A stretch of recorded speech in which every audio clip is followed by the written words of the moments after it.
नमस्कार मंडळी, चला तर मग आजचा मेनू खूप वेगळा आहे, नवीन आहे आणि खाल्ल्यानंतर आपल्या सगळ्यांच्या तोंडातून आवाज येणार आहे, भारीच की ओ. तर आज तयार करणार आहोत, तर तुम्हाला पटणार नाही, आपण आप्पे तयार करतो की हो, रव्याचे करतो, तांदळाचे करतो, पण आज भिजत घालायचं नाही, मिक्सरला बारीक करणार नाही, अजिबात काही झंझट नाही, भांडी पडणार नाहीत. आपण तयार करणार आहोत पोह्यापासून मस्त असा नाश्ता, अगदी झटपट आणि वेगळा आहे बरं का, टेस्टी.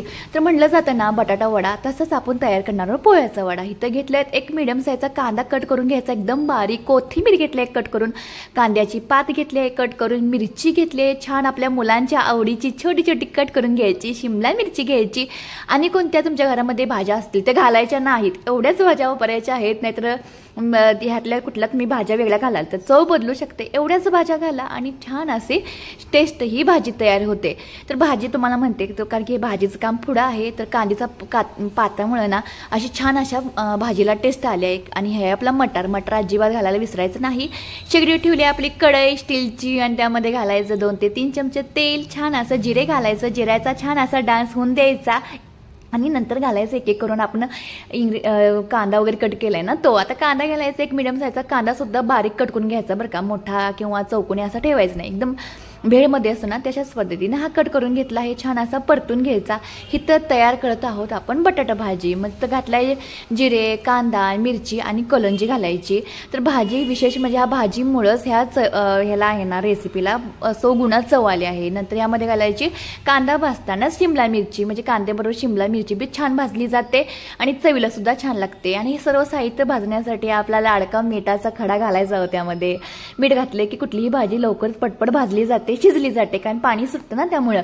मटार घालायचा, तर मटार घातला आहे. नंतर मटार थोडासा परतला की त्यामध्ये घालायचा 1 चमचा हळद, चिली फ्लेक्स आणि हे छान असं परतून घ्यायचं. आणि बघा 2 ते 3 मिनिटांमध्ये भाजी तयार होते. बटाटा अगोदरच मी शिजवून घेतली होती, 2 मीडियम साईजचे बटाटे घेतले आहेत. आणि तुम्हाला सांगतो ही रेसिपी बघितल्यानंतर लगेच करायला घ्या, कारण की तुम्हाला आवडणारच आहे, कारण की अगदी कुरकुरीत वरचं कोटिंग, आतली भाजी झणझणीत. मग काय हो, मग काय असला नाश्ता कुणाला खावा वाटत नसेल किंवा तुमच्या मिस्टरांना, तुमच्या मुलांच्या टिफिनला दिले तरी सुद्धा चालतं, मिस्टरांच्या नाश्त्यांना. तर ही बटाटा भाजी छान असे मिक्स करून घ्यायची, किंवा तुम्ही किसनीनं किसून सुद्धा घातली तर बटाटा ह्यामध्ये चालतात बरं का. चांगले मी ह्याच्या गाठी फोडून घेतल्यात बटाट्याच्या, मिक्स करून घ्यायची चांगलं बरं का बटाटो. नंतर ह्यावर घालायची हिरवीगार कोथिंबीर आणि आपल्या कांद्याची पात कवळी लूस होती ना कट करून घेतलेली, ती घालायची ह्यामध्ये. तर ही भाजी आपली छान रेडी तयार झाली आणि दिसण्यावरूनच तुम्हाला कळालं असेल की भाजी काय टेस्टला जबरदस्त झाली असेल, नुसतं भाजीच खावा बघा असं झालं. तर मी तर ठरवले जेव्हा बटाटा भाजी करेल ना अशाच पद्धतीने करा, खूप छान झालते. तिथं भाजी तयार झाली आणि पुढची प्रोसेस आहे, हाताला चांगलं तेल लावून घ्यायचं आणि ताटाला सुद्धा तेल लावायचं. आपण आता तयार करणार आहोत ह्या जे आपण बटाटा भाजी केली ना, भाजी थोडीशी थंड होऊन द्यायची ना, हाताला चटका बसण्याची शक्यता असते. तर इथं बटाटा भाजी सुद्धा थंड झाली, हाताला तेल लावलंय, ताटाला सुद्धा तेल लावलंय आणि छोटे छोटे अगदी गोळे करून घ्यायचे, अगदी छोटे. तुम्हाला सांगते आता व्हिडिओमध्ये बघताय ना त्याच पद्धतीने. तर कारण की वरचं कोटिंग आहे ते आपण पोह्याचं तयार करणार आहोत. त्या पोह्याच्या कोटिंगमध्ये व्यवस्थित बसण्यासाठी हे छोटे छोटे गोळे केलेत, ऍडजस्ट करणार आहोत त्यामध्ये असं बॉल सारखे.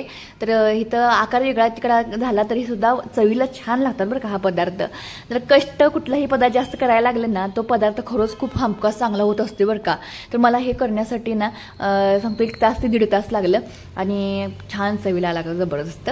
तर इथं गोळे करून घेतले आहेत, लागल तसे गोळे करून घेतले आहेत. 1 वाटी पोहे घेतले आहेत, जे आपले फवा असतं ना खायचं, सकाळपारी आपण नाश्त्याला खातो ना ते तसं. ते पोहे आता स्वच्छ पाण्याने धुवून घ्यायचं, म्हणजे रेग्युलर आपण पोहे करताना भिजवतो ना त्याच पद्धतीने हे पोहे धुवून घ्यायचं आणि भिजवण्यासाठी 5 मिनिटासाठी ठेवायचं. म्हणजे पोह्यांना छान भिजलं की हाताच्या साहाय्याने चुरगळलं जातं, त्याचं पीठ तयार होतं. त्यामुळं हिथं आपण धुवून घेतलं आहे एकदा आणि सुकण्यासाठी ठेवले आणि सुकले बघा. सुकल्यानंतर हातानं चुरगळल्यानंतर ह्याचं पीठ तयार होत आहे.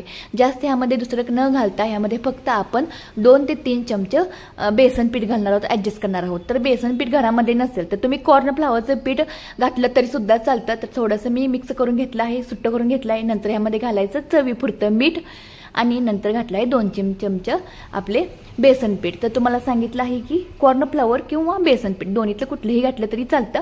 तर माझ्याकडे बेसन पीठ अवेलेबल होतं म्हणून बेसन पीठ घातलं आहे, किंवा कॉर्नफ्लॉवरचं पीठ घातलं तरी सुद्धा आणि छान कुरकुरीत होऊ शकतं. तर पाणीसुद्धा ऑब्झर्व करून घेतलं जातं. ह्यामध्ये एक पाणी घालायचं नाही, पाण्यात थेंब एक सुद्धा घालायचं नाही, असंच मळून घ्यायचं. कारण पोह्यामध्ये पाणी असतं, मीठ घातलं आहे. असंच हे पीठ छान असं मळलं जातं आणि छान असं हाताने छान मर्दूनच हे मळायचं. म्हणजे हे बेसन, मीठ आणि हे पोहेचं पीठ तयार झालं पाहिजे. कारण की ह्या गोळ्यामध्ये छोटे छोटे गोळे करूनच ह्यामध्ये आपण जी बटाटे भाजी आहे ना गोळे करून ठेवले ते आपण भरणार आहोत. जरा वाकडे तिकडे येतात पण व्यवस्थित कुरकुरीत छान टेस्टला. वरचं कोटिंग आहे ना एकदम कुरकुरीत, आतली भाजी झणझणीत. म्हणजे अगदी वडापावचा असतो ना तशाच पद्धतीनं पोह्याचे वडे कमी बिना तळता बरं का, बिना तळता हे पोह्याचे वडे तयार होतात. म्हणजे इथं बघा ना जास्त तेलाची भानगड नाही, जास्त कष्टाची भानगड नाही किंवा चव मात्र जबरदस्त लागणार. तर अशा पद्धतीनं असं हाताच्या साह्यानं गोल करून घ्यायचे. जसं आपण मोदकाला करतो ना तांदळाचे मोदक करताना तशाच पद्धतीने करायचं. फक्त हा गोळा करणार आहोत, ॲडजस्ट करून घ्यायचं. पोह्याचं पीठ आहे ते थोडं वसवशीत असतं त्यामुळे आपण थोडंसं कष्ट करावे लागतात म्हणजे हे व्हायला गोळा व्हायला.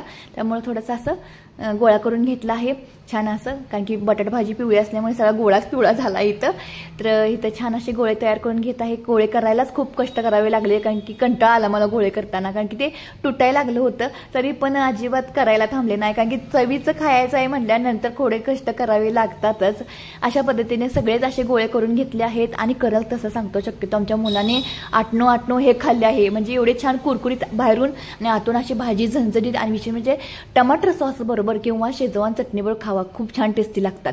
तर इथं ठेवला आप्पे पॅनमध्ये बरसात करायची तेलाची. तर तेल जास्त वापरायचं नाही. म्हणजे वडापाव करताना आपण तेलाचा वापर जास्त करतो पण इथं नाही. आपण पोह्याचा वडा करताना अगदी थोडे तेल घालायचं म्हणजे चिटकता कामा नये. आणि वरचं कोटिंग आहे त्याच्याला तेल लावून छान असं कुरकुरीत होण्यासाठी तेल घातलं आहे.